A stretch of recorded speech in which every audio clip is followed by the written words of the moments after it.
उपासक को चाहिए पहले ये निश्चय करे कि मुझे केवल भजन करना है।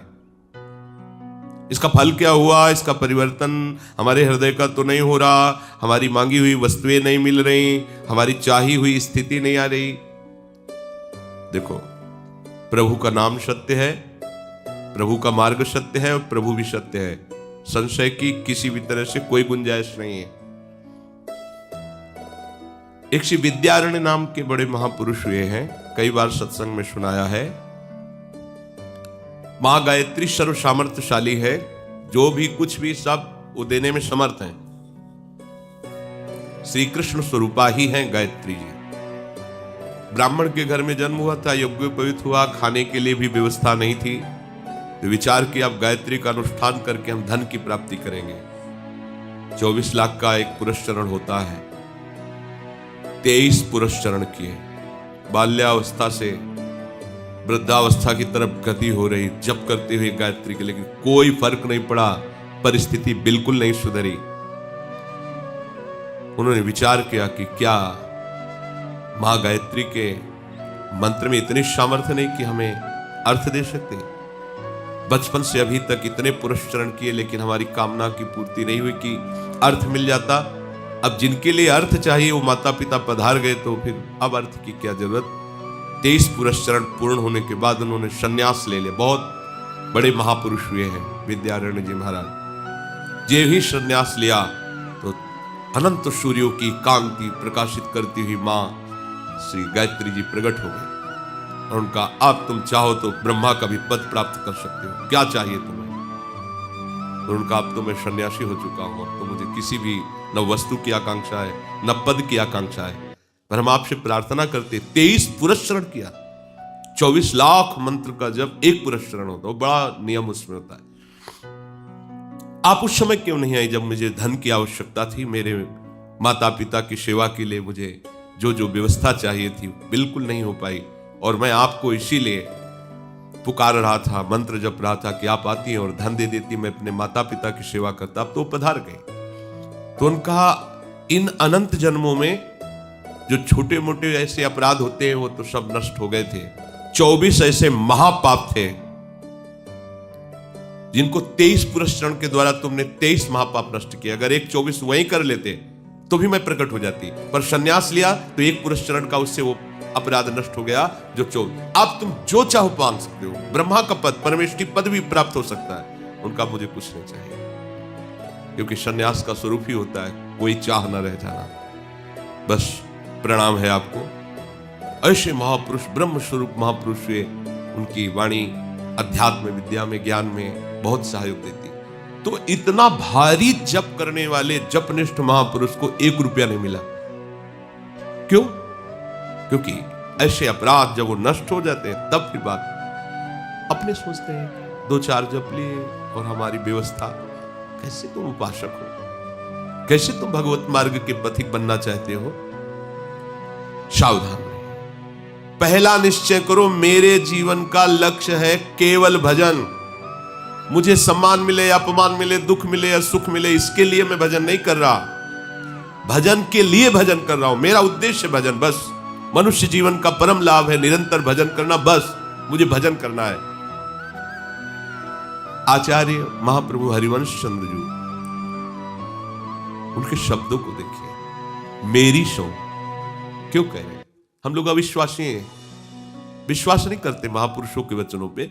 मेरी सो भैया कृष्ण गुण संच, मेरी कसम है तुम्हें, तुम केवल नाम जप करो, उनके गुणों का गान करो, उनकी लीलाओं का श्रवण करो, ये परलोक सकल सुख पावत। मेरी सो, मैं अपनी शपथ कर सच्ची, इस लोक में परलोक में तुम सुखी हो जाओगे।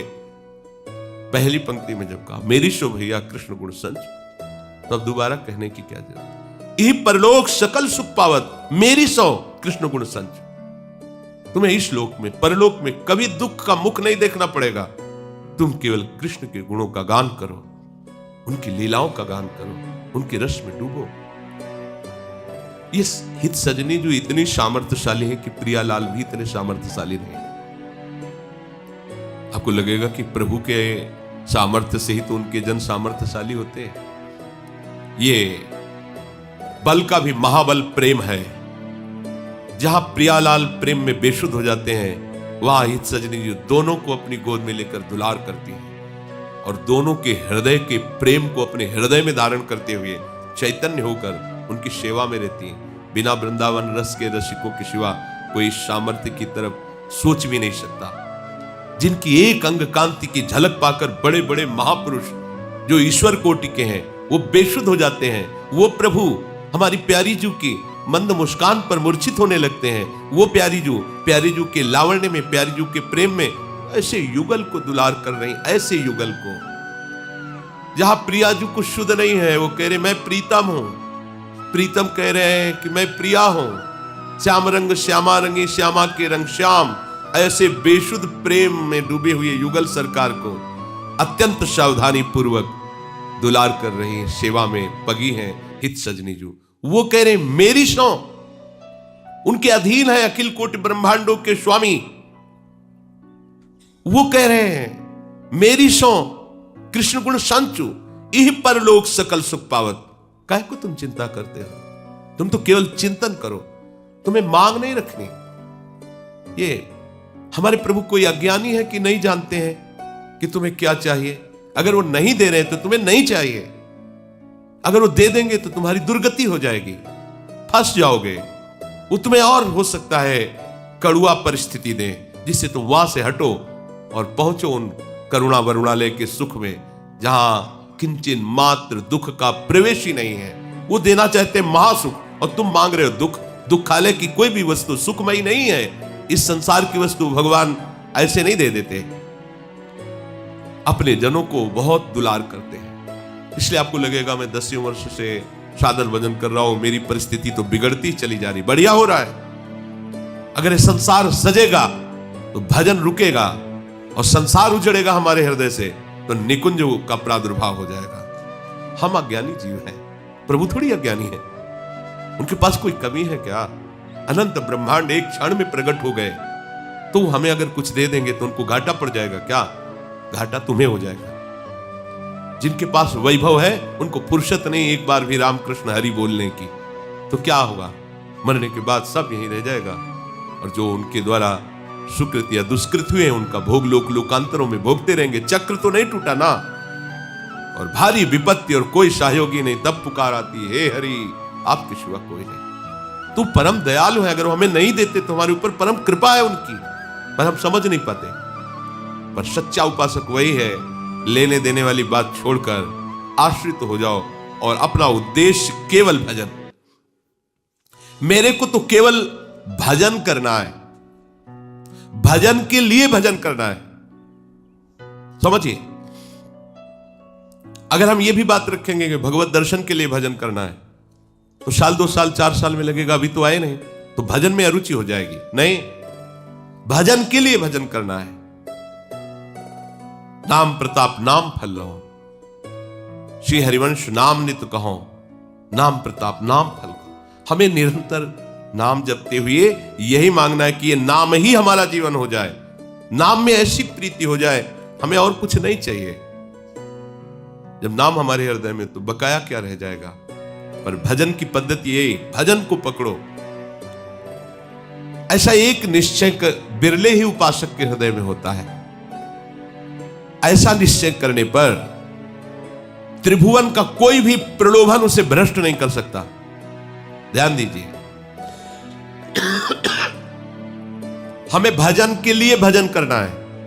ये भजन कर रहे हो, दिनचर्या करो, इसका फल क्या है? यही दिनचर्या में हमारा अनुराग हो जाए, हम इसके बिना जी ना पावे, बस यही चाहिए। फिर देखो क्या रंग आता है। संसार का कोई भी सुखद प्रलोभन उस उपासक को भ्रष्ट नहीं कर सकता। भ्रष्ट करने का मतलब भगवत चिंतन नहीं छुड़ा सकता। और कितना भी भयंकर महान विपत्ति आ जाए उसे विचलित नहीं कर सकती, जिसने ये निश्चय कर लिया है कि भजन के लिए भजन करना है। पकड़ो, भजन के लिए भजन करना है। हमारा भजन भजन के लिए है। रात दिन हम भजन में डूबे रहे, इससे बड़ी हमें कोई कृपा नहीं, इससे बड़ी कोई सिद्धि नहीं, इससे बड़ा कोई लाभ नहीं। ये अपने हृदय में बैठा लिए। हमारा भजन न छूटे, चाहे कितना भी संसार का सुख हमें घेर ले, हमारा भजन न छूटे, चाहे संसार का कितना भी विपत्ति दुख घेर ले। यह है स्थिति।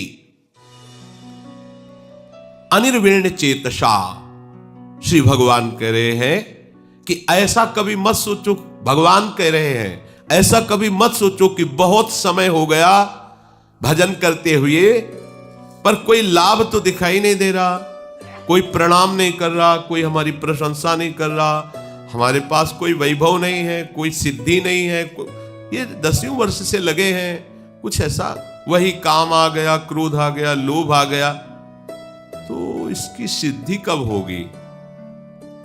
क्या करें? ये उकताया हुआ स्वभाव, ये संशय वृत्ति, ये विपरीत भावना भगवत मार्ग में ठीक नहीं है। जल्दी क्यों? जल्दी हमारा और कोई काम, राधा राधा राधा राधा, हमें यही कहना है। अरे हमें क्या कहना है? हमारे आराध्य देव यही कहते हैं। भाई भजन का फल सिद्ध अवस्था में उपासक को क्या मिलता है? शरीर संसार की विस्मृति हो गई, आराध्य देव की स्मृति में डूबा हुआ, इसी का भाव सिद्ध कहा जाता है।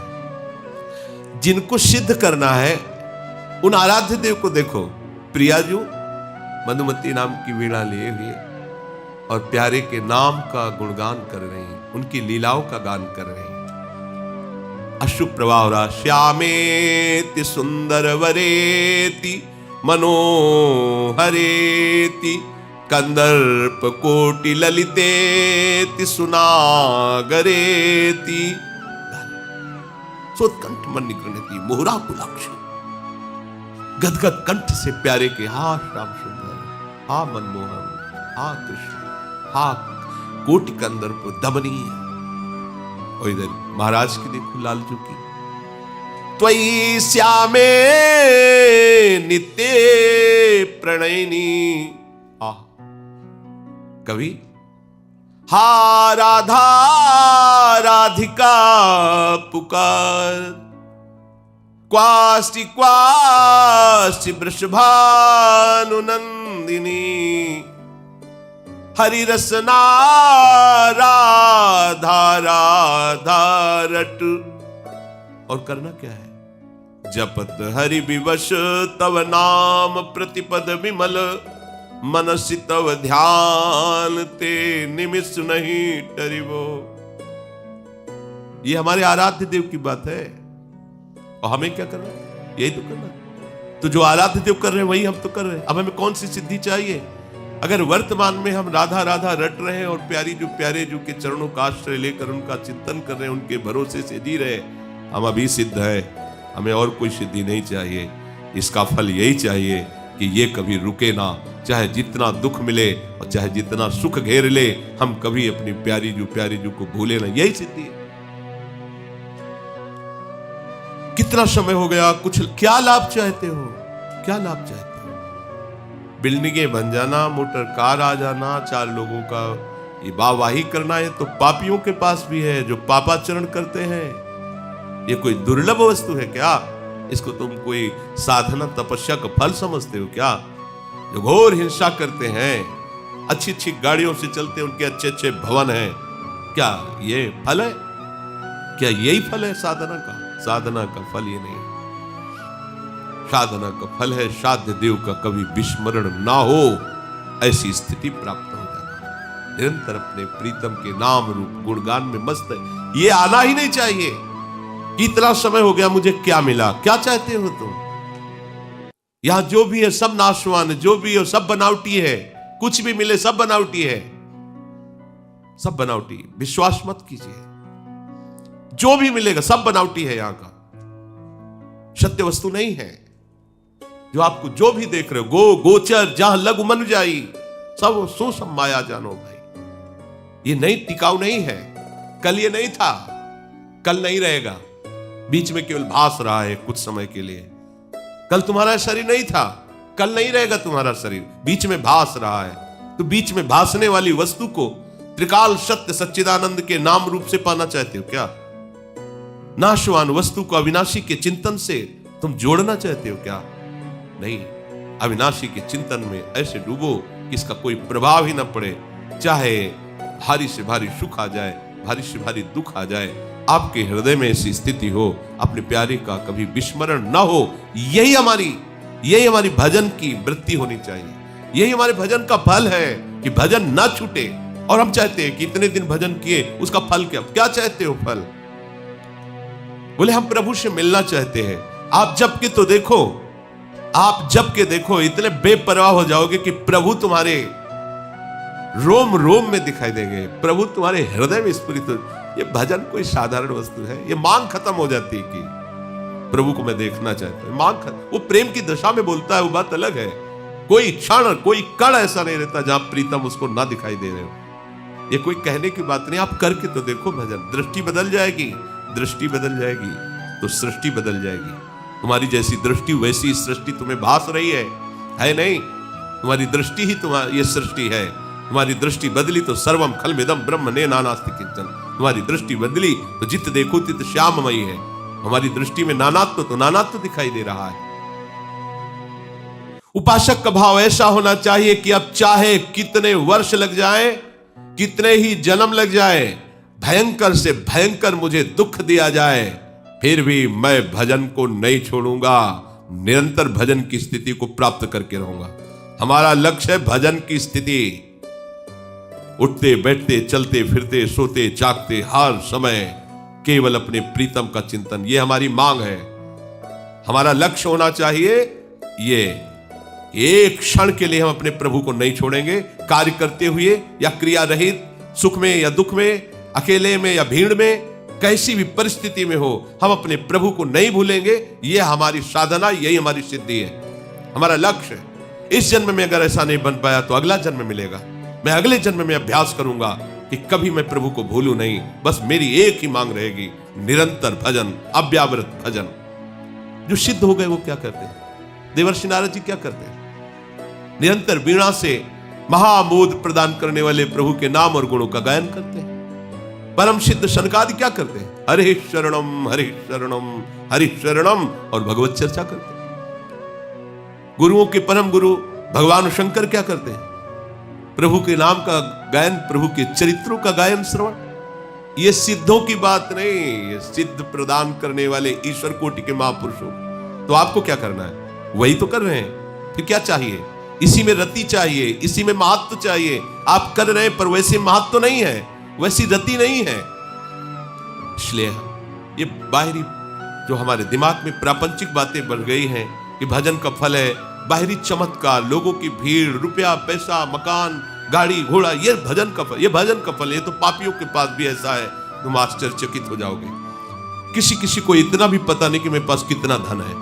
क्या यही भजन का फल? तुम्हारे पास चंद रुपए आ गए तो जीवन की साधना का फल आ गया, और वो एक विषय, घोर विषय भोग रहा है पूर्व सुकृत से। उसके इतने रुपए कि गिनने की समय नहीं उसके पास, ढेर लगा। अगर गाड़ी भरी जाए तो रुपये से भर जाए, और जब ऐसा कहीं कुछ होता है तो समझ में आता है कि ट्रक भर रुपया निकला। तो तुम कितना पैदा किए भजन से? भजन का फल रुपया है, भजन का फल ये अनुकूलता है। तब तो भाई हमारे लोगों के बड़े दुर्भाग्य, वो तो बड़े भाग्यशाली है जो विषय भोग रहे हैं, रोज का रोज नए नए विषय भोग रहे हैं, नए नए उनकी इंद्रियों के विषयों की चाट लगी हुई है। नहीं, ये दुर्भाग्य है, ये सुकृतों का नाश है। वो तुम उसको मत समझो बड़ा भाग्यशाली। तुम भाग्यशाली हो, तुम्हारे सुकृत बढ़ते चले जा रहे हैं, दुष्कृत का नाश होता चला जा रहा है, और तुम ऐसी जगह जा रहे हो जहां दुख का प्रवेश ही नहीं है। ये अंदर भाव ले आना। मैं नाम तो जप करता हूं, भजन करता हूं, लेकिन भाग्यशाली ये लोग हैं जो सुख भोग रहे हैं। ये सुख है, सच्चे सुख के जो मूल है वो नाम भगवान है, और वो तुम्हारी जिह्वा पे। समझो ना, क्या तुम्हारे पास कमी हो सकती है? जब नाम है तुम्हारे पास तो क्या कमी हो सकती है? लेकिन हम उनको चाहते हैं हमें अच्छा खाने को मिले, अच्छा पहनने को मिले, अच्छी परिस्थिति, अभी वर्तमान में अनुकूलता, 4 लोग प्रणाम करें, ये नाम का चमत्कार। ये कोई चमत्कार नहीं। ये तो साधारण सुकृत से कोई पदाधिकारी बन जाता है तो बड़े बड़े उसको सलूट मारते हैं, हाथ जोड़ते हैं, बड़ी बड़ी व्यवस्था पीछे दौड़ रही। ये कोई खास बात है? ये स्वप्न है। सुकृतों के कारण थोड़े दिनों का स्वप्न है। इसके बाद अरे जो देवराजेंद्र के पद पर बैठा हुआ है वो भूखा अजगर बना हुआ पड़ा हुआ है जंगल में। जब महाराज युधिष्ठिर को फांसा तब वहां प्रश्न उत्तर में पता चला महाराज नहुस है। क्या समझते हैं? देवराजेंद्र का वैभव, अरे एक किसी राज्य का पदाधिकारी हो तो देखो, गाड़ियों की लाइन पीछे आगे पीछे सब फोर्स से दौड़ रहा। देवराजेंद्र जिनकी आज्ञा पर अग्नि देवता, पवन देवता, बड़े बड़े महाबलशाली चलते हैं, वो अजगर बना पड़ा हुआ है। ये कोई भजन का फल है? भजन का फल है कोई फल फूल की चाह न रह जाए, राधा राधा राधा। चाह मिट गई, निरंतर नाम चल रहा, इससे बड़ा कोई लाभ नहीं। चाहे जितने जन्म लग जाएं, अब तो हमें ऐसी स्थिति प्राप्त करनी, हमें स्थिति की तरफ ध्यान देना है। देखो, एक प्रसंग में दिखाया कि अर्जुन जी के रोम रोम से भगवान नाम, तो स्वयं भगवान श्री कृष्ण उनके सर को अपनी गोद में लिए हुए, महादेव जी ब्रह्मा जी उनकी परिक्रमा कर रहे हैं, अर्जुन जी की नाम चल रहा है। क्या दुर्लभ, आप नाम को समझिए। अरे देखो, प्रिया जो नाम जप रही, लाल जो नाम जप रहे, परस्पर प्रेम का स्वरूप, कितना नाम महामहिम है कि प्रिया लाल। और हम वो नाम गुरुदेव ने दिया, उसको बहुत हल्के से ले रहे हैं, जबकि नाम सुकृत धन अपनी जीवन ही, उन्होंने अपना जीवन दे दिया। अब हम सोच रहे राधा राधा कहने से हमें क्या मिला? अरे तेरे ऐसे भाग्य कहां थे कि तू राधा बोल पाता। ये तो वृंदावन की कृपा, रसिकों की कृपा, लाडली लाल की कृपा कि राधा बोल पा, यही सबसे बड़ा लाभ है। ये राधा तो हरि भी बोल रहे हैं ना, हरि और हमारे बोलने में अंतर हो रहा है। हमें प्रीति नहीं, हमें मात तो नहीं, उनका जीवन है राधा। राधा नाम जीवन है, वही जीवन हमारा हो जाए। जैसे हरि को प्यारा है राधा नाम, वैसे मुझे प्यारा हो जाए, यही हमारी सिद्धि है। हमारा महत्व बन जाए कि राधा, अब हमें क्या चाहिए? हमारे पास तो राधा नाम है, हरि नाम है। साधक के मन में ऐसा महत्व, ऐसा भाव नहीं आ पाता। देखो, अभी आप कितने स्वतंत्र हो गए, कितना आपके झंझटें मिट गई। जो प्रभु कर रहे हो वही आप कर रहे हो। जब लालजू की कोई बात होती है ना, तो प्रियाजू का रोम रोम पुलकित हो जाता है। प्रीतम की बात कोई भी, जब प्रियाजू की बात होती है तो लालजू को ऐसा लगता है कि शास्त्रों कानों से मैं अपनी प्यारीजू का नाम, प्यारीजू का रूप, प्यारीजू की महिमा। इसीलिए प्रायः रसिक जनों ने प्रिया रूप का वर्णन बहुत अधिक किया है, क्योंकि प्रभु आसक्त रहते हैं रसिकों को। क्योंकि प्रियाजू के अपनी गुण को सुनने में लालजू को कम अच्छा लगता है। जब प्रियाजू की कोई महिमा करता है तो एकदम ये, और हमको क्या करने को मिल रहा है? दोनों के रूप का गुणगान, दोनों के आप देखो तो आपको मिला क्या है? अब बोले इसका फल क्या मिलेगा? बुद्धि मारी गई। अरे फल का फल तो तुम्हें वर्तमान में मिल रहा है। तुम्हें कितना बड़ा सौभाग्य मिला है कि तुम्हें संसारी पुरुषों की बातें नहीं करने का, संसारी पुरुषों की चाटुकारिता करने का नहीं, तुम्हें प्रभु की बातें करने का अवसर मिला है, प्रभु के नाम जपने का अवसर। ये आप समझ नहीं पा रहे, इस कृपा को आप आदर नहीं दे पा रहे। जो भगवत चर्चा है, भगवान नाम है, ये आपको महाफल मिल चुका है। बस इसमें रति होनी है, इसमें महत्व होना, ऐसा महत्व हो जाए कि फिर और कुछ नहीं चाहिए। यही हमारे हृदय में महत्व भी पैदा कर देगा। पर ये मांग तो बंद करो ना कि राधा नाम का फल हो, कि हमको अमुक वस्तु मिल जाए, अमुक। कितनी घटिया बात है।